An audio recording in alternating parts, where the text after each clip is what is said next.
Welcome to White Label American Podcast. This is a podcast that brings you bold, in-depth interviews with interesting people that are mostly immigrants taking down artificial walls one story at a time. This is a podcast that empowers immigrants to share their stories and listen to those of others.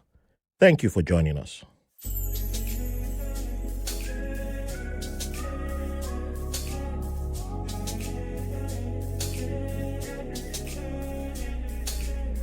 Okay, welcome to the brand new episode of White Label American. This is the official summer kickoff episode, and I'm honored to have Ashwin in the house with us. What's up? And we also have a little audience. We do have an audience today. There's an audience in the studio. We're glad to have an esteemed audience with us today, and am I allowed to say who the person is? Oh yes, we have all the way from Ecuador. We have Josh, the mom of Josh, is here with us today.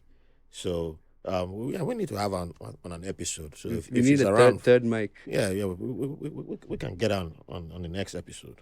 So yeah, so I just got back from a short vacation in Deutschland, and if you don't know where Deutschland is, join on Patreon and you'll find out. And had a good time there, but we'll come back to Deutschland because there's a lot of things that we going on there too, because with Euro 2024 going on. Oh, that and Copa America is going on. I don't well. care about that right now. now. There are two Ecuadorians in this room. But didn't Ecuador just get knocked out? It get knocked out. They didn't do the job. If they are knocked but out, only through a penalty, which I think is the same as gambling. If they knocked out Argentina, because I don't support Argentina, I know Argentinian gives me money. So of course they're having a crisis right now. Well, that's no excuse. There's no excuse. Go get money from your treasury. Yeah, there's money there. There's someone from Ukraine donating right now. Ukraine supported for almost 2 years. So shout out to Ukraine. But Argentina is one of my nemesis in the game of football. I don't support England. I don't support Argentina. Oh yeah. I got English family. Yeah. So anybody playing against Argentina, you have my support. Yep. Knock them out. Yeah. So I can go troll my Argentinian friends. They did their best. I know they did. Argentina couldn't beat them on in regular time. So we know they just want Messi to win. That's it. But it's all right. Once Argentina loses, I'll be there. Yeah. But we'll come back to Euro 2024. So some things have been happening in the world, and we have to start from something we hadn't. I haven't talked about it in a while, but I wanted to talk about it because a friend of mine left with his family. A good friend of ours. Yeah. Moved to Canada. Yep, Toronto. Yeah, but won't say his name. And he wasn't happy with me for the way I called out. He's one of his favorite New York congressmen who lost his primary. And I pointed out that, boy, was a terrible congressman. I was too busy trying to look good on the internet streets. Also, wasn't he redistricted? Yeah, but everybody got kind of, everybody's district, the map got redrawn because there was a court ruling. And so he wasn't the only one. But he, the excuse was like, he didn't support Israel, so that's why he lost. I was like, that's a shortcut excuse.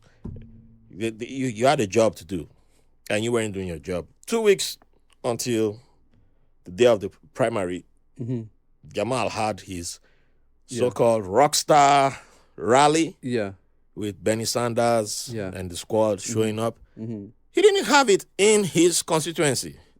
He held it outside his district and telling the crowd, show up to vote. That's not your constituents.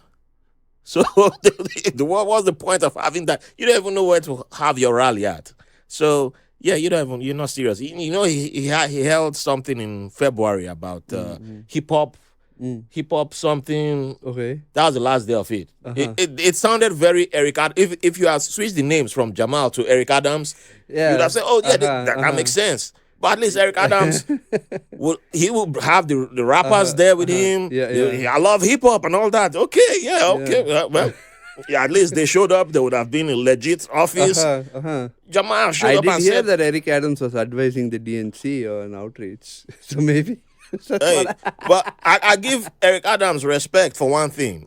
He knows yeah. his people. He knows his audience. He knows his audience. So exactly when my he's campaigning, point. he goes straight to them, and he don't my play with point. that. Exactly. He knows people who won't vote for him, so Yes. you won't see him in the neighborhood that's not voting for him. Jamal, he's on Twitter all the time. And that's what I'm saying. He sounds great. Yeah. He knows the cool hashtags. Yeah. And our friend was like, "Oh, you don't care about Palestinian pain." So I was trolling on Palestinians. I was like, "Bro, you don't get it. Yeah. This man has a job as a congressman. His number one job, he's not following up on it. Yep. So that's why he lost. He opened the gateway for a challenger to come in, and it's not because the guy outspent him. When AOC won the first time, she was outspent by millions. Yeah. But she did the work. She took it seriously, and she won. And when she got into Congress, she didn't say, "Okay, I'm just only going to be hanging out with people with Bernie Sanders, and I'm not going to talk to nobody." She started building relationships within the Democratic Party, and she even talked to Republicans who were cool with her until they tried to kill her. But that's a whole other story. This man didn't build a single relationship. All he did was shouting matches with the crazy woman from Georgia, the face of, I guess she's the sexiest thing in the Republican Party right now. Which, what's it? Built butch body. Oh God! And so this is why you guys had a fight. Well, yeah, he because I was in Germany and he texted me. And yeah, but it's not even in his district. And I was like, "Bro, you don't get it. Yeah, you don't get why I called Jamal out." And he was like, "You don't care about Palestinians. Oh. You don't care about my pain." And I said, "Bro, if I was really mean, I would have said, you're not Palestinian. That's just you were born in Westchester. That's just from across the border. I mean, yes, you have Egyptian roots and Syrian roots, and you're not Palestinian. I mean, and if you want to use that to say I'm not voting for Joe Biden, okay, fine. Well, but you're running away from the country, right? Yeah. So, all that to say, it's been interesting because I see people saying, "Oh, this politician said this and that, so he's cool." I'm like, yeah, so he can pollute your neighborhood. You can sign up for the policy that pollutes your neighborhood. Because what's the point of attacking an Eric Adams and saying he's not funding my libraries, he's not funding this and that, but he's my favorite rapper. He's hanging out with my favorite rapper, right? So, I mean, hey. I mean, everybody can pick which one they want. Like, one thing is cool. So I'm trying to tell him, like, oh, I can say he's cool on that, but you won't say he's cool because, and he's like, no, you hate Palestine. I was like, oh, God, okay. So I came in to say, wish you goodbye, good luck, but hey, I'm drinking a drink and I'm just going to let you keep yelling. And when you're done yelling, and he's like, you going to come visit me over there? I said, when it's safe, I'll come. So, you went through an election in your country. Yes. And were you happy with the results in India? Because we have one coming in America. We already had a taste with the primaries. India is such a big question. So we are starting to see around the world, kind of like dissatisfaction with incumbency, and I think I would partly, as you said, this is also partly due to the media, that political aesthetics are you gotta let them know where I said it. Ever present, in our lives, so that, so people are tired of incumbency because people are, I think, bored of the thing rather than unhappy or something like that. And in India, right now we saw the different kinds of election strategies taken by the different parties. Okay, and so you definitely saw with the BJP trying to be like super, like focusing on a couple things. One is like, look at how much we have done, like look at how much we have built, and look at all this stuff. Look at all this amazing stuff that we have made. And at the same time being like, hey, also watch out for those Muslims. They're coming to take your stuff. Okay, so that's the one election strategy. Versus the other, are the Congress, for instance, and their allies are more like focusing on things that are affecting people, right? Mainly on unemployment and the increase in economic, what do you call it? Like stratification, the increase in stratification, economically more unemployment and things like that. They're like saying, yes, okay, fine. The BJP built a lot of cool stuff. However, that cool stuff is not owned by you. It does not benefit you. You don't get anything from it, and blah blah blah. So when the elections come to pass, it does seem to be true that yes, at the end of the day, people are more afraid of unemployment than they are of Muslim people. Okay. Yeah. But at the same time, I think people are more afraid of unemployment now. It's more ever present in their being because of this lack of social support, lack of any sort of like safety nets, and things like that, and also extremely high, cost of real estate, the inflation, cost of fuel and vegetable, like whatever, like things that affect them are changing Basic so much. Of life. But I think nobody is addressing that, So even though, like even in my state, which I'm very proud of the results, they denied the BJP even one seat, which is huge. That's huge. That's, a few other states did that too. But to completely, and also, of course, you saw in other states too, like Maharashtra also, they didn't, BJP still won some seats, but they lost so many, Is that in the south or not? Maharashtra is Bombay, like around Bombay, so somewhere in the west. Wow. And so that's huge. And even in Uttar Pradesh and stuff like that, you have the same sort of phenomenon where people are very afraid. But this is like so on one hand, I'm happy with the with the way people voted. However, I am still not hopeful that there is a way out of some of these problems. There is a way out of, but it's like it's all these, the ways suck. And how do you mean? Like for instance, we're going to end up with dealing with a lot of homelessness. We're going to end up with a lot of people picking up and, like a more transient population. We will end up with more consolidation of real estate under large companies, people losing ownership of land and rather relying on rental, and people becoming more trapped in credit debt. So these kind of things temporarily will make people feel better. Yeah. But then you are now caught in a new kind of trap, and then from there it's like a constant thing.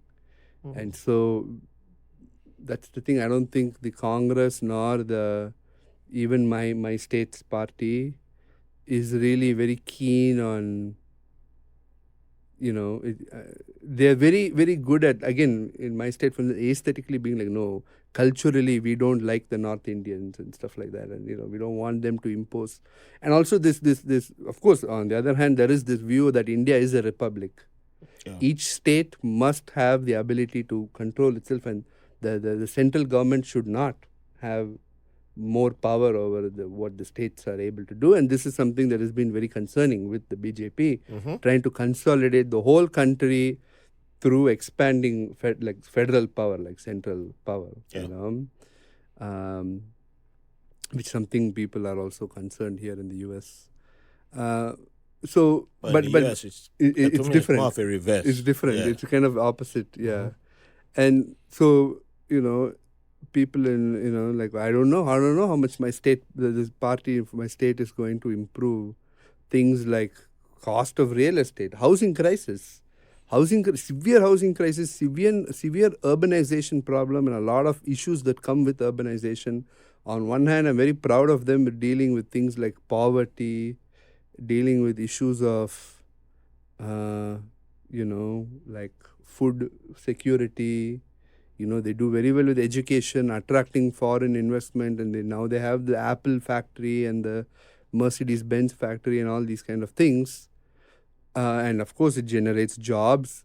But it's still creating a lot of severe stratification and these other problems, pollution, climate change, other social problems like increased use of drugs and especially of fentanyl.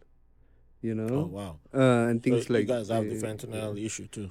it's everywhere, and so these kind of issues are coming up, and these issues are not like these issues will always be presented as it's coming from outside. Yeah, it's like somebody else is doing this to us, national security and blah blah blah. But at the end of the day, what is actually happening is people are becoming sadder and less hopeful. And that's why these kind of problems perpetuate. And I don't know who is there to give hope to people. I don't know people. It's not Modi, but who else is it? What else? What is the issue here? So let me ask. It's a very what's the name of your state's ruling party? DMK. DMK. So there are different kind of political what does stances. Stand for? The DMK. Yeah. The Dravida Munnetra Kachi. The party for the Progressive Dravidian Party. Okay. Yeah, you should have started with that. That's a lot easier for me. Or for the party I got more German in me right now, so the party for Dravidian progress. Okay. So it's very like national. So, but it's just for the state. It is for the Dravidians only. That is only South Indians. Okay, so I can't join. Huh? I can't join. You could join. You probably wouldn't be able to run for any of the central government positions. Okay. But I'm sure if you are naturalized as an Indian citizen, you could run for the state level politics for sure. All right. Yeah, definitely. But they're the not DMK, they're not as strict as BJP. They will do whatever it takes to win. So I don't, it's like that. If you are going to, if you, for instance, generate a large following, like a media figure, people from Instagram get picked up to become like a local councilman, Yeah, that's happening kind of everywhere. Situation. Yeah, of course. That's happening everywhere. Of course. And that's social what I'm saying. media influencers. In India, there's no difference between, film, social media, reality. It's all one thing. I mean, It's a spectrum. It's a spectrum, it's a spectrum of aesthetics. Oh, by the way, speaking of India, did you hear the story of the student who got deported from, is it Leh University? I don't know how you pronounce that. Leh, Leigh. Leh, is it in the UK? No, here. Here, okay. He confessed to how he faked his dad's death to get a scholarship on Reddit. And I guess some people reported him to the school, and I think it was in February. What was he, a PhD student or a master's student? I believe they're masters or PhD. Oh God! Yeah, I don't know if he was feeling guilty or. That's the ultimate student move. I always like, my granddad died. I can't have a break on my assignment, please. He had gotten, I think, it was like half right. I think either half right. He had gotten some. He had been admitted by the school, and but he in the whole confession, he put the whole confession on this thread. God! And he just said, he didn't want to commit to, like, even I think the admission the exam which you used to gain admission over there in India. He even cheated on that. He confessed to a whole bunch of things. I'm like, okay. Then he didn't want to. So he's like, I didn't want to use my brain. He didn't just kill his dad. He also cheated on his exam. So he was confessing. He was like, I just didn't want to put my brain to work. I'm like, but dude, you were working. You put your brain to work. He did it. He did He's the most cynical person and also the most genuine. This guy is like, he's got some, I don't know. I respect and I was respecting him, and I was like, man, what happened to you that made you just come out and you know what it type is? You know what it is? Too much success He has to bring himself down to ground himself. That's why he snitched on himself. Hey. He snitched on himself to make maybe his life. he really believed I'm in the back on the anonymous. respect I think he train. truly believed in the anonymous. I don't think someone this smart. I think he wanted to get people leave trails because getting caught, that's the thrill. Okay, that's true. That's the thrill. And this won't be his first or his last scam. Just watch for this guy. Put him on a list. Well, he's going back to in India now. You'll see him in Canada next year. I swear to God.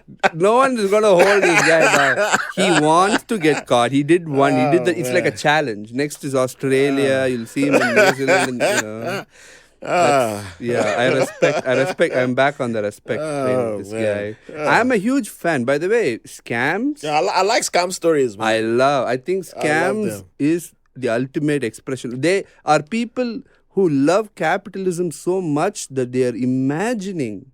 They're imagining capitalism scenarios. It is a fantasy.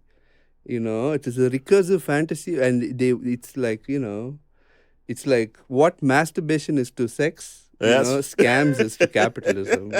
And so I was like, why are we, what's all this moralizing? Okay, you picked up your phone. First of all, who told you to leave your grandma with a credit card and a phone, right? And a TV? No, take her to the park. No scammers in the park. I mean, there are a few. The other day, there was this guy trying to sell me a bracelet. I'm like, okay, but he's there. He's on the street doing the work. Yeah. I gave him $5 to be like, I respect you. I don't want your bracelet. I respect you that keep too. doing this. There was one day I don't know if I think I shared this story on the podcast a long time ago. Yeah. Where I had a friend who was talking about what they call them again, the stolen valor guys who on the train. I'm a veteran. Blah blah. You look at it and you're like, yeah, veteran of what?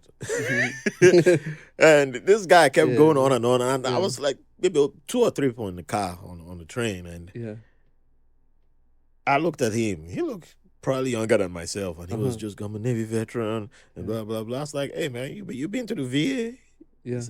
He said no. And they don't. I said, bro, man, all the stuff you just described in the VA will help you, man. You should go get help. He said, really? Oh, man, thanks, bro. Thanks. I'll go. I didn't know. I was like, man, you should just that is a street actor. That is a unlicensed street actor. And you should respect all the arts. Can I tell you just one more capitalism story? Like, okay, this I'm seeing right outside my house. Okay, so, sometimes because of street cleaning, I got to move the car. Sometimes I got to sit in the car for a while. Right outside my house, there's a new building being built. You saw it. Yes. Right across from my street. And then the building, of course, is being built with Ecuadorian immigrants. Many of them who just arrived. Oh. All of them very young men. And very hard workers, and that building went up real quick. Okay, so every day at around 11 a.m. So these Ecuadorian women, okay, also very entrepreneurial, hardworking women, pull up with big coolers, okay, in which they have food, they packed pre-made food, okay, Ecuadorian food, which my wife and I we sometimes buy and enjoy as well. Yeah.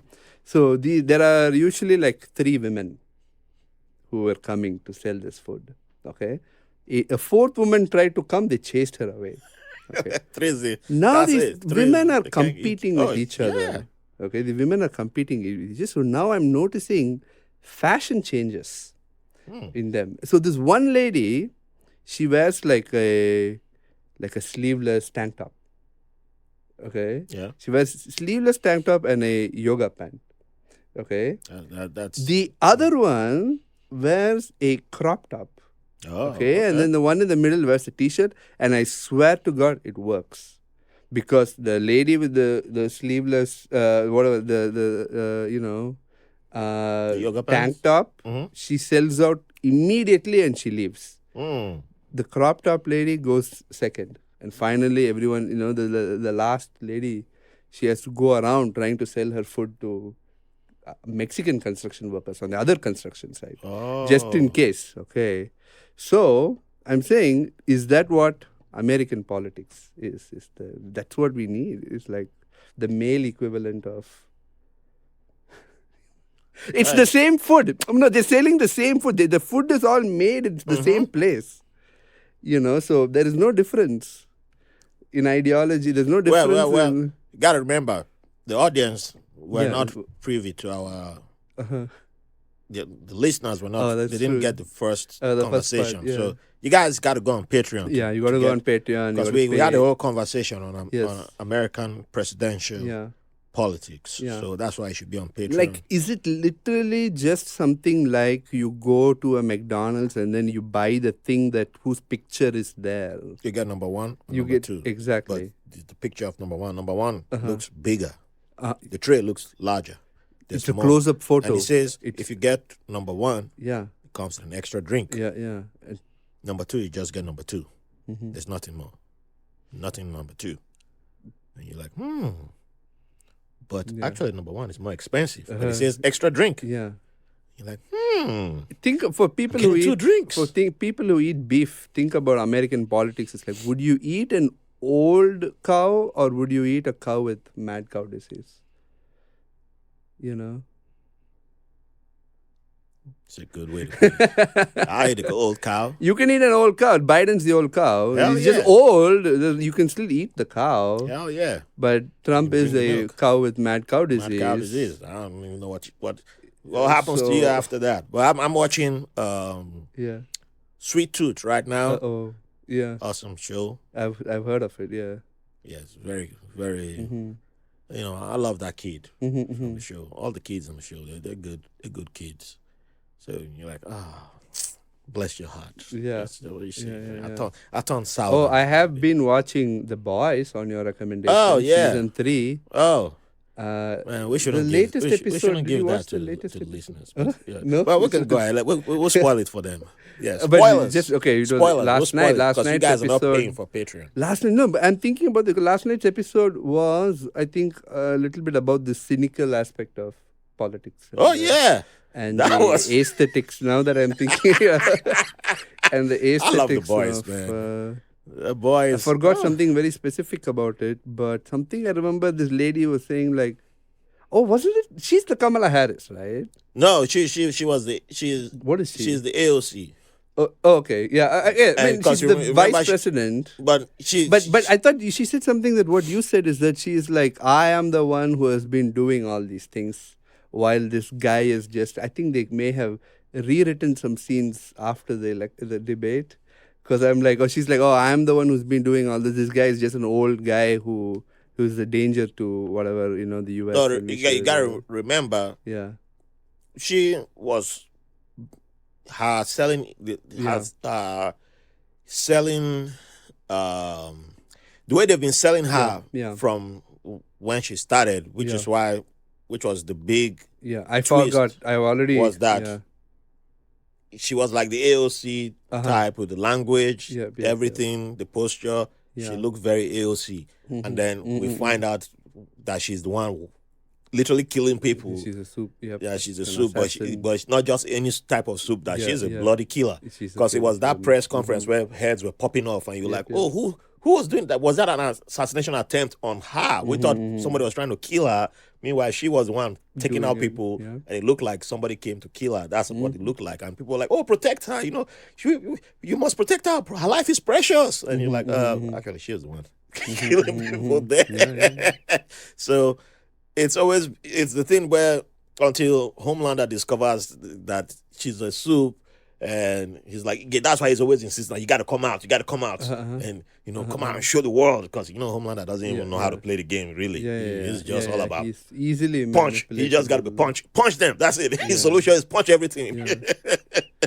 But that's why she said she started with, no, I'm not doing the AOC talk, because even the guys there were all looking at her like an AOC type, like you're just soft, petite, liberal type of chick. That's we can't really. And then she's like, no, I can be this type of person too. And this is it. No, we're running a kingdom here. We'll give you what you want and power and all that. And then, you're speaking my language.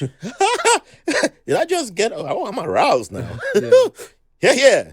Yeah, Toast yeah, to you. yeah, yeah, yeah, yeah. Now we're talking because the person who would have made the speech, she was out, Sage, who's been Yeah, yeah, yeah. the brains behind the scenes, who Mm-hmm. knows how to twist. I'm still wondering what Sage's end goal is because I know she has something. She's too smart to just be comfortable being in the black person in the room Yeah, with all yeah, these crazy people, but I know she has something going on. yeah. She has a plan. She's because that's the thing about the boys. There's no good person. No, no. That's why I love the show. Yeah, but that's my question. So it's a very cynical perspective on power and Yeah. things like that.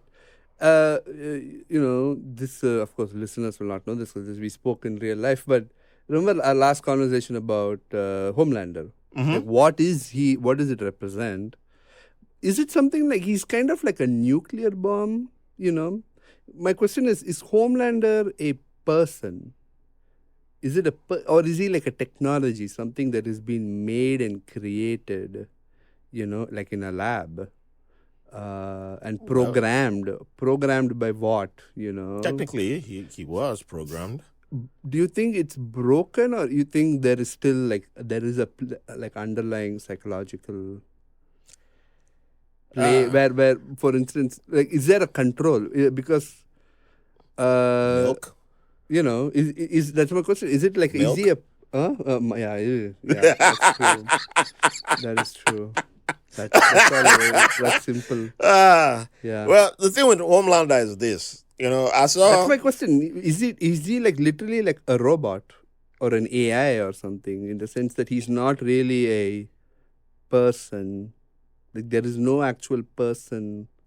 Homelander is the way many people think.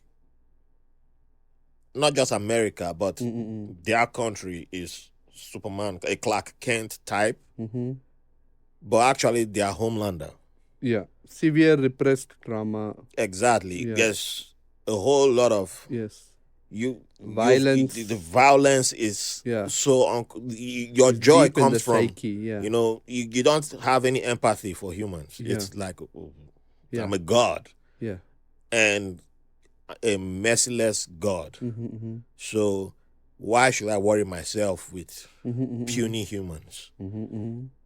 And there are so many. That's why he has so many fans who cannot see him as the evil guy. Yes. And it's up to until season 4, and they're like, wait, why you say Homelander is a bad guy? I'm like, he's always been the bad guy from episode 2 of season. No, I think it was season 1. Episode 1 on the airplane. Because that's when I thought. I was like, wait, is he? Because when I saw him take out the armed robbers at first, I was like, okay, maybe this. I thought it was still a comedy. Yeah, I thought it was. I was like, oh, that show was this a might be a comedy. dark comedy. Okay, and then on the airplane, when It got dark. It got very dark very quickly. We gotta save them, and he's like, no, I'm only saving you. And picks out and bye. Out of the plane, and I was like, what? He didn't even attempt to save everybody on the plane. He didn't even try. He's like, nah, I ain't even wasting my time here. Nope. Out. And leaves. And like he zaps people even because people are trying to run up to him like, save us. Like, get back, and zoom. I was like, this got spoiled for me because I watched Invincible before I watched The Boys. Oh, you did the reverse. I watched The Boys first. So, by then I was already primed for like a little bit. I thought, both are on Amazon. I highly recommend it. Yeah. Because it's for people who can't look like, I don't watch cartoons. Okay, don't watch Invincible. Oh, yeah. But watch The Boys. It's except if you like, I don't like blood. It's very cartoonish. Yeah. I don't like blood, and I don't like naked people. I don't like naked nudity. A lot of people like Marvel doesn't show naked people and all this. Well, you got The Boys. If you want to see nudity, you're gonna see it. Nudity, and you're gonna be like, you're gonna see things you don't want to see. And then we're gonna find out if the problem with Marvel is nudity. Because there are people like, I was eating when this happened, and I was watching The Boys. They didn't warn me. There's a warning on the screen. And don't watch TV while you're eating. Don't. Yeah, I mean, you can watch for some shows, but not The Boys. Not The Boys. Don't anything that has Seth Rogen in it. Don't. Once you see his name pop up, producer, Not written, for- whatever.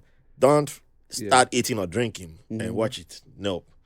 But enough about that. Let's get to Germany. A few things happened while I was in Germany. Yes. You know, I got to witness a big soccer tournament live in person for the first time. And also being a host country. Oh, okay. For the first time. Who were they playing? I went to watch the Spain against Italy. Okay. That was my Father's Day present. Got it. For this year. Yeah. And two good teams. Yeah, good teams, but I've always been pro-Italian. Okay. Even though my favorite club team is Real Madrid. So it always pisses off a lot of Madrid fans. They're like, how can you love Real Madrid and you don't support Spain? I'm like, Spain is the European country that's literally on the African continent, and it's hard for them to have black players. Fair enough. So shut up. Y'all want to go there? I'm like, So shut up. I can choose which team I want. Yeah. But I've always liked Italian style of playing and German style of playing until I learned World War II history. I was like, oh. Okay. Fair enough. I'm kind of, I don't know what it says about me being Team Germany and Italy. Hey, you know what? I like Japanese cars, okay? Hey, and Japan is my favorite Asian team too. So, yeah, I'm very problematic on my soccer. You know, it's that's why I don't say it I don't say it out loud too much. But, going to the game, something funny happened. You know, if you have the tickets, they have the app. I need to delete the apps from my phone now because I'm no longer using it. But you have to download the app, and if you have those apps, it's free train ride to the stadium for you. Very nice. So we got off the wrong stop, and it led to our discovery of a mini Istanbul. Yeah. So I got to discover a place that I think the likes of Steve Bannon and them other Fox News people and Steve Miller. Yeah, they go. That's the type of place they went to in Europe. I'm like, oh my God, Sharia law in Europe. Kebabs. It's taking over the whole of Europe. I think I saw it because we got out there and we were walking around like stabbing this meat. I said, let's find somewhere to eat. My food was slowly rotating. Yeah. We looked around, like, this place is named Istanbul. This one is named after Ankara. It's named after some other Turkish. I'm like, wow, everywhere here named after Turkey. Everybody was just smoking on the street, like cigarettes in their mouths. And some hijabs. I'm like, okay. I'm not feeling like I don't belong here. I'm feeling at home, but except for the cigarette smoke that's just hitting me from everywhere. And I was like, well, there must be some good place to eat here. Yeah. That's all I was after. And I was like, I miscalculated the weather, so it was getting a little bit cold, and I was only wearing a soccer jersey. So maybe I should get a light jacket to put on. I saw a store nearby. I was like, maybe I should go in there. And V was like, nah, I don't think they'll have anything for you there. I was like, why? She's like, call the neighborhood and look at the name. And I looked at the store. I was like, oh, women only. That's technically what he was saying. I was like, yep, that's definitely what Steve Bannon like. I went to Europe. They're discriminating against the men. They had one section. They're saying that men should be naked. It said women. Muslim. There's Muslims taking over the whole of Europe. I said, you know what? I could have done that type of video here. I said, look, I witnessed it, but man, I sat down in one place and got myself some good kebab. And yeah, the only downside for me was that there's no goat. No goat. No goat meat there. It's only lamb. People in Turkey eat goat. I don't know. They should. Yeah. Why shouldn't more they? Of a mountainous I mean, I don't know. Go find the goat. Hey, I'm not the one supposed to find it for you. You find it. That's my only complaint about Germany. Most places in Germany, it's always lamb and yes. But then they had let me see. Did they have lamb? It was chicken and they had lamb. But it was good. It was good eating, and sat down there. And I counted one or two black people walking by. I know my Africans when I see them. We saw each other. Like, yep. I see you. Yep. So we jump on the train, jump back on the train after eating. Yep. Then jump on the next train to head to the stadium proper. So a bunch of Italian fans, like on our way to the stadiums, like all the Italian fans jump into the train at the same time, and they're all singing. And then this guy comes to sit down next to me. There's a guy from Switzerland and a guy, a German dude next to me. And then the guy wearing an Italian shirt. And he's like, where you from? I said, New York. And where you from? And the guy says, Switzerland. And the other one, Germany. He said, No, he said, Belgium. I said, oh, nice. And they talked to me again, said, where you from? I said, New York. I don't know what he had when I said New York. Yeah. He said, I love Congo. I was like, damn. I was like, yeah, I love Congo too. He said, good food, right? Good food. Congo, good food. I love Congo women too. Belgian guy. Yeah, Belgian guy. Knowing the history of that. I was like, yeah. Oh my God. I was like, yeah, Congolese women. Yeah, they're fine. And Congo food. Yeah, I said, yeah, Congo food. Yeah. So I said, city, Brussels? He said, yeah, Brussels, yeah. And somehow we're just, all of us finding a way to communicate. And we were just, it was a mess of a communication, but it was cool. And then we'll make it into the stadium, get to our seat. So sit down, and the guys next to me wearing Italian jerseys. There were some African guys from Mozambique. Yeah, sir, can I just say one thing? Yeah. Very funny that everyone said what country they're from and you said New York. No, I'm just saying, that's such a New York thing to do. Yeah? Somebody asks you where you're from, I'll never say the U.S. I'll just say, no, I'm from Brooklyn. But that's it. Once you say New York, they know. That's it. They know. That's all they need to know. And I get to my seats. There were some guys from Mozambique, 2 rows from me. And, we also did our greeting to each other. Mm-hmm. And they were also supporting Italy. So I'm like, oh, that's cool. The Africans here, they get the memo. Cool. Because you would think they'll be supporting Spain. Because Mozambique, Spanish. Well, actually Portuguese. So it makes sense. And the guys to my right were all in Italian jerseys. And then the guy right next to me, like, I forgot what we were doing. I think it was the Italian national anthem. And then he's like, where are you from? Same thing again. I was like, New York. And I was like, what about you? So I'm from Israel. Israel said, we love Eric Adams. That's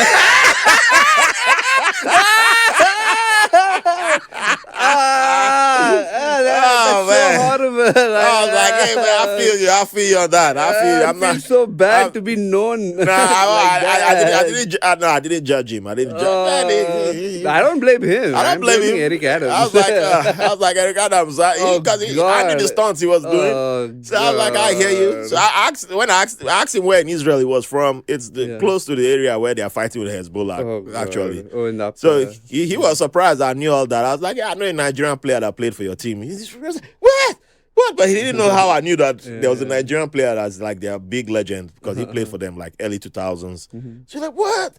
Well, you know that? You know our team? What? A New Yorker knows our team? So they were like, well, Eric Adams. I was like, okay, let me just stay. Eric Adams, we don't like him like that. But it's it's okay if you like him and love him, but he's a media figure. New Yorkers don't. We all don't. We're not all crazy about him, but it's all good. I feel you. But I'm not gonna down your spirits. We're gonna enjoy the game, all right? Let's enjoy the game. I'm here for Italy too, but I'm not wearing Italian jersey. Yeah. So another funny thing I witnessed going to the restroom at halftime.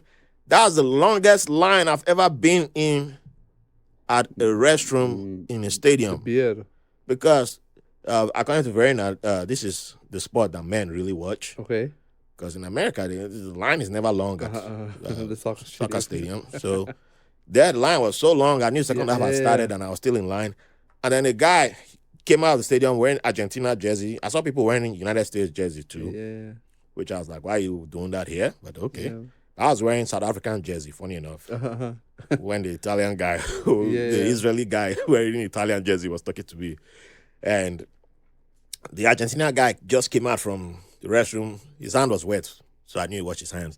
And he just came and hugged me. Hey! And I was like, what? What in the world? I don't support Argentina. Yeah. What possessed you? Yeah, but he was so happy to see me. Hey! I see a lot of black people in the stadium, so it's not like I'm the only black guy. Who you mistake me for? Wrong. You're wearing the wrong. What? I'm not with you. What? But anyway, I just smiled. Yeah. Yeah. But man, I was pissed. That a guy. Imagine someone took a picture of that moment. Oh man, You they hugging an Argentina. would have seen me smiling and Yeah. like the side smiling thing. Like, what the hell going on here? I was confused. He was just like, hey, he was happy and he just walked away.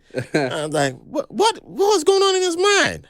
Oh man, but yeah, it was fun. Got to, after the game, Spain won the game, well, to my disappointment, but that was fun to watch the whole have that experience. And there was one funny thing I witnessed from even that game, but almost all the matches I've seen on TV, and I've not been watching the games since I got back because American commentary is just trash. Okay. Well, over there it was better watching it in German. They'll be throwing plastic cups on the field. Yeah. Almost every game. Oh. Yeah, they were throwing it at players. Yeah.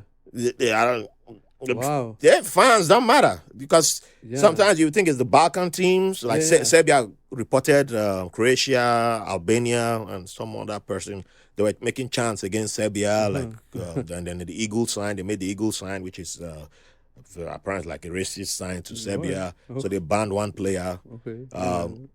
And then Turkey did when Turkey won their game. Was it 2-3 days ago? The player, it was the 30th anniversary. Apparently, it was on the 30th anniversary of the massacre of what's this Turkish minority called? Alev, something like that. And the player made a sign that looks like a wolf, the wolf sign. I didn't know what it was, so but apparently it's a far right. It represents a far right group in Turkey, and the gesture now is a big thing that's led to the diplomatic row between Germany and Turkey. And Turkish Erdogan says he's coming to Turkey's next game in the knockout round. I think they're playing Netherlands. I think they're playing Netherlands. He's coming to that game, and there's talk that he might do it if Turkey scores. He's going to make that sign because he's lost support from that group. He's like, this is an opportunity. This is like what is it? There's like a sign going, like an OK sign. No. This looks like like. Don't do it. Don't do it on camera. Hide it behind the monitor. Yeah, okay, I'll do it like. But this is what he did. Yeah, it looked like this. Yeah. But he did it with two hands. Okay. And he scored 2 goals, so he did it twice. But apparently, that very day the game was being played was the 30th anniversary that group massacred. It's very like a minority in Turkey. Like gang signs and wearing specific colors. Gangs and football teams. But when they asked the player at the press conference after the game, he was like, I don't hate anybody. I love Turkey. I'm a proud Turkish man. And I was just showing love for my country. And da. I'm like, huh. Yeah, the language he was using was very interesting. It's not like he denounced the group. It's just like, I love my country. I'm a very proud, patriotic son of my country. And I'm like, interesting how much, because the main racism that normally takes place is people always focus on the teams that have black players, like England and all that. But England hasn't lost yet, so it hasn't happened. France hasn't lost yet, so it's still it's under the surface. Germany hasn't lost yet. I think by now we'll find out Germany and Spain will have played. So one of them has lost. So, but Spain just started adding black players, and they're like teenagers right now. So they get some time before it. But Germany, France, Spain, England are the chief masters. The moment they lose, but the black players doing enough. I think they're being overpaid players. The articles have started coming out because England has not played too well. Okay. But the biggest star on their team now is a young black guy who's just 21. Yeah. But you're gonna carry the sins of the world, carry the weight of the world on your shoulders. Yeah. So that's usually the focus. But it's funny to see all these other countries like I'm gonna quit the tournament because they've been racist to us. I'm like, and I'm just there like, no, this is happening. This is what I'm doing. It's like all the European history. It's literally like Game of Thrones. This last weekend's episode of like, why what started the war? Nobody knows what started the war. Yeah. We just thought there's beef. All that is coming out. I'm like, damn, this country got this. Like, who knew that this far right group existed in Turkey? Such a specific. I didn't know that this far right group was in Turkey. Yeah, hate. Symbol. Now they're like, why did that France has banned the group? Austria has banned the group. Yeah. Why did Germany not ban the group? Now it's like, oh, Germany should ban. Now there's moved. Erdogan's like, I'm calling the German ambassador. I'm like, oh, Germany's calling the Turkish ambassador. I'm like, oh, now the player's like, I'm a proud Turkish man. I just did it to show love for my country. The guy who got kicked out of the tournament from Albania, he apologized. He actually did it. Like, I'm sorry, I got carried away. Because he not only did the gesture that's against Serbia. Yeah. After the match, he went and was chanting with the crowd. Oh, okay. So I'm like, damn, that's... Yeah, you can't... And then, another thing again. This just happened a few days ago. Romania against Netherlands. Somebody threw a pair of shoes. Oh, okay. At Romania, just in front of Romania's goal, when Netherlands scored their third goal, Netherlands won the game. Yeah. And I'm wondering, was he throwing it at the Romanian goalie or was he throwing it to stop Netherlands from scoring? Because when the guy takes the shot, you see the ball go past. We have to do a biopsy on the shoes to find out. You have to scrape the DNA. You have to scrape the DNA and the sole of the shoe to find that out. A nice pair of shoes. So somebody walked home barefoot or with socks or whatever. I'm angry and satisfied. How angry do you have to? Like, man, I see like cups, people throwing the plastic cups. Iraqi war journalist who was throwing the shoes at George W. Bush. That at least the car is right there. I mean, you're not walking the length of. I don't know, but your fellow journalists could pick you up. I don't know, but this is a stadium. Yeah. Like 60,000 people. Nah, man. Nah, I don't support no team. Nah, I don't have love for a team like that. Yeah, that's crazy. Take up my that's shoe. The opposite of being like a rock star when someone throws a bra at you and then, I mean, that's far more healthier. I mean, it's far more healthier because if I can't my bare feet on the floor. I'll start crying. Nope. You know, the other day I was like on Fulton and Washington. There was this guy outside the subway. He was so drunk. He was very drunk. And he was talking to this other guy who he had captured in a conversation somehow. And I was just walking by, who wanted to leave. And, and I was walking by and I just kept walking. But I heard this one part of what he was saying, which resonated with me a lot, which was he was saying, hey, you know the game that they play in Europe, that's football. Because they're kicking the ball, So that's football. What we play here should be called soccer. Because all they're doing is socking each other. Oh, boy. They're just socking each other. And I was like, listen to this man. He's got a point. This is the most intelligent point I've heard in a while on the street. Oh, man. Like, I'm not going to get into that. Oh, by the way, there was a marketing campaign. What's it called? I think the word will come to me. But I noticed that every restaurant I went to, not only just restaurants, but like almost around, I kept seeing this Puma jersey that had like German colors. And I was like, I have seen them a lot around Park Slope. No, I don't think it's here. Yeah. But in Germany... Oh, okay. Because Germany's national team is made it's made by Adidas. Yeah. Oh, sorry. Maybe that's what I saw here. But in Germany, I kept seeing... Okay. I saw the Adidas one. I couldn't even... You can't find it to buy. It's sold out. Sure. Yeah. Except you order online. And it's like 100 euros. I'm like, I'll wait till the price drops. However, Puma, I kept seeing Puma, and I was like, well, why is there a Puma? And then it has like a check, it's something written on the front, check 24 or something. And I was like, what is this? I don't know. And I just found out that Puma took advantage of the tournament happening in Germany and did an ambush marketing. Okay. So they gave away 5 million shirts. Oh. You just have to give them some information on the website and they mail the shirt to you. So that's why I was seeing that shirt everywhere, the jerseys. And I was like, oh, I wish I had known. I would have gotten one. I had it mailed to my in-laws. And because I was like, man, I keep seeing this shirt everywhere. Oh, because I was like, gotta get one, Gotta find one on eBay now. Oh man, people who got them Secondary are market. selling them for the exact same price as the Adidas. I was like, hell no, I'm not buying that. Collectors. You got it for free. Better sell it for 20. I'll pay 20 for that. Nope. But it was nice to see the vibes around a host country because Yeah.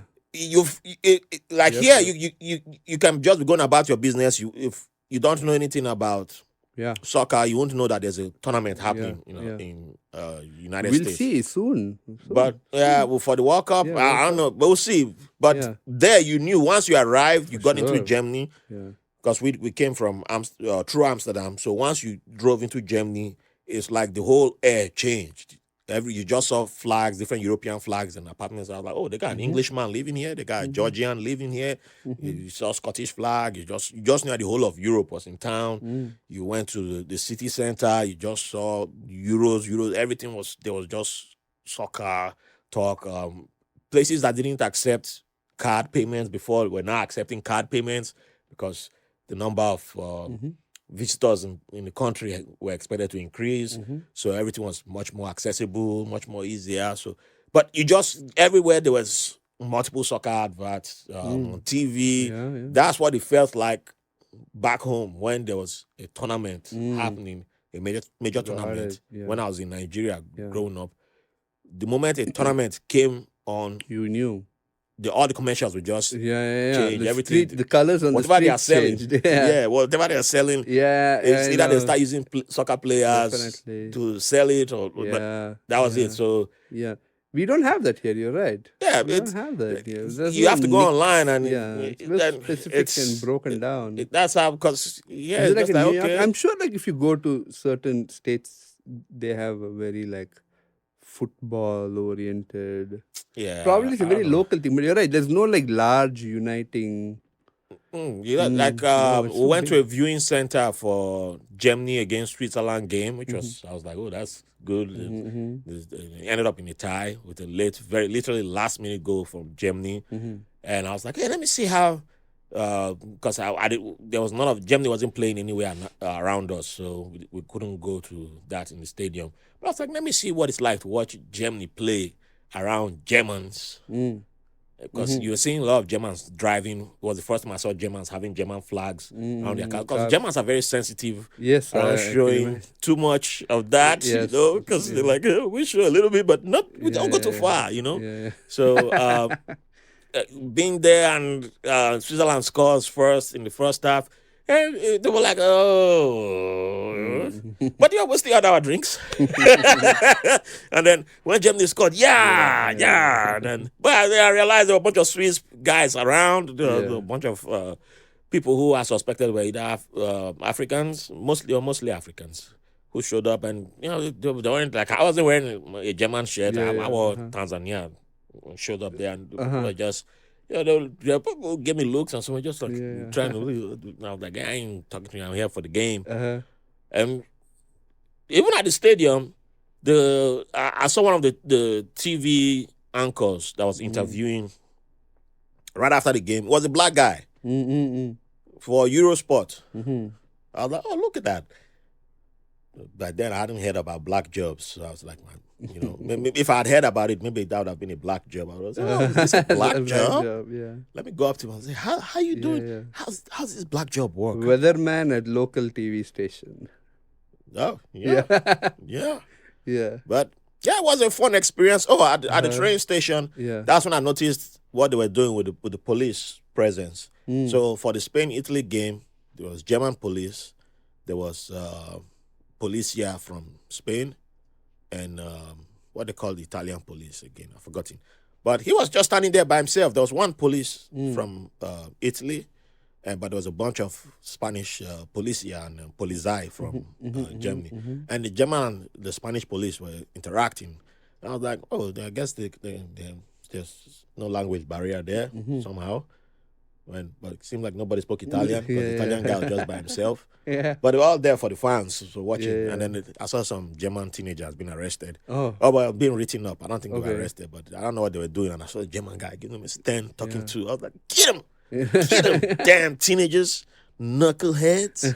Whatever you're doing, I don't know what you're doing, what you did wrong, but just look good. yeah. Get you guys seeing how you guys get talked to and go, yeah, and then one tourist was freaking out every 2 seconds, like, is the train coming? Is the train coming? Where you going to?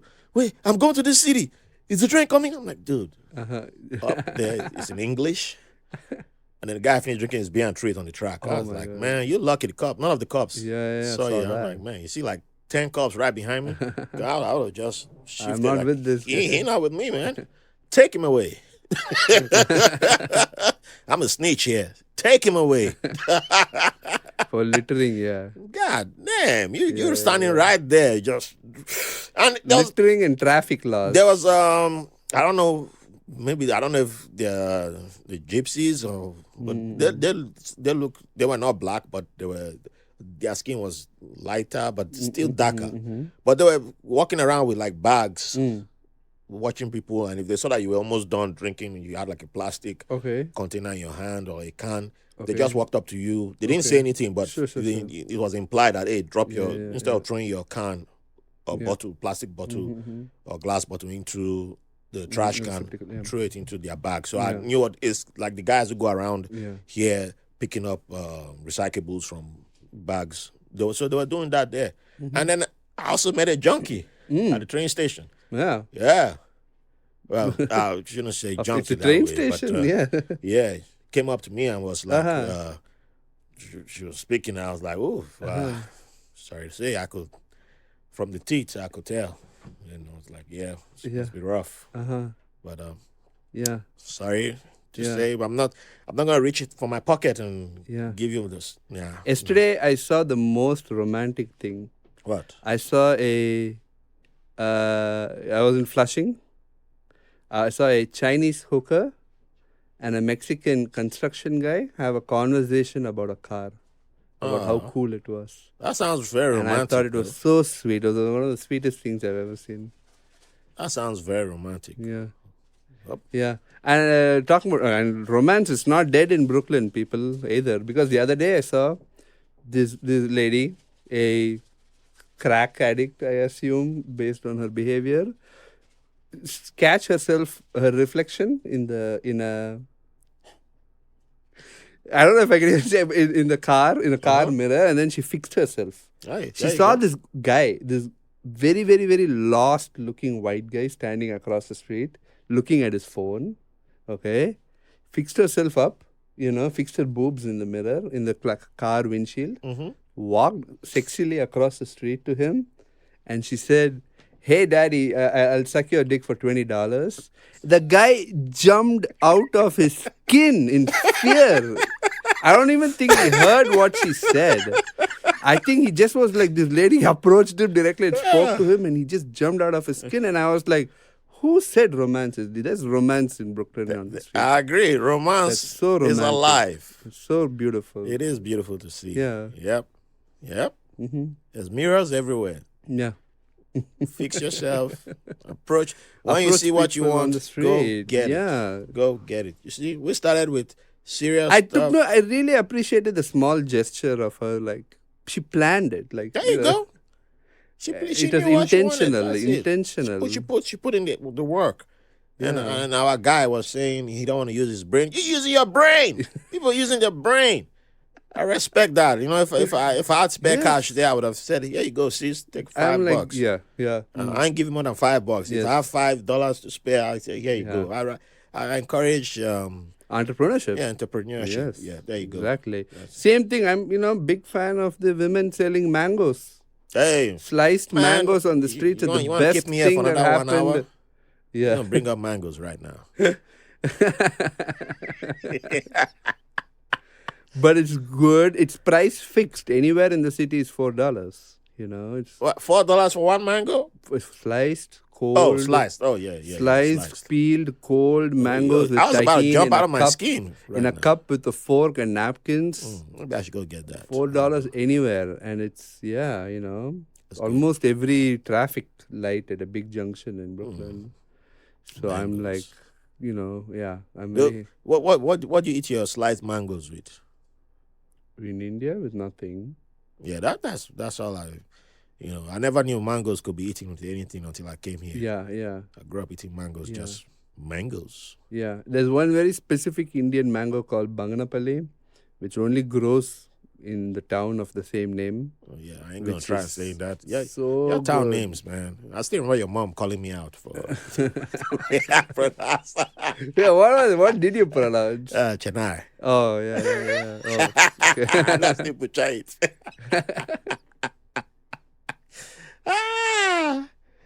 Oh man, I think this should be a good place to end it for now. Okay. We'll be back again. I got to get you on Vlad. Vlad is he's all about philosophy of the mind. I'm like, man. Oh, okay, that's very good. That's right up my. He wants a revolution of the mind. It's very close to my field. He's a jeweler. A jeweler. Yeah. The episode I just released last week. Yes, I remember. That was Vlad. I was like, no, you got to share your story first. Before he kept trying to go into the revolution of the mind. I'm like, yes, let's do it. Let's do 3-mic, a nice 3-micer. All right, I'll let him know, and we'll set it up. Yeah. All right, guys. So if you want to get the extra that we discussed, the prologue. Yeah, the prologue. Go on Patreon, and if you want to see what we'll look like, including me making a problematic gesture. And consider donating more than the minimum. Yeah, consider donating more than minimum. Yes. That's the minimum is for people who are just coming off the streets. So you're not coming off the streets. Or maybe if you're from Argentina, then we understand. But other than that, I still don't support Argentina. But other than that, can't separate that beef. But if you're from England, you just got a new government elected, so you should be paying quadruple. I don't even know what's wrong with you guys in England. Maybe I'll support you guys after you get knocked out. So with that being said, thank you, Ashwin, for joining us. Do you want to let people know where they can find you? Nowhere on social media. That's right. So I thought the answer would change this time, but no, that's fine. Not yet. Yeah. So you guys know where to find me. I don't really corner of Grand and Pacific.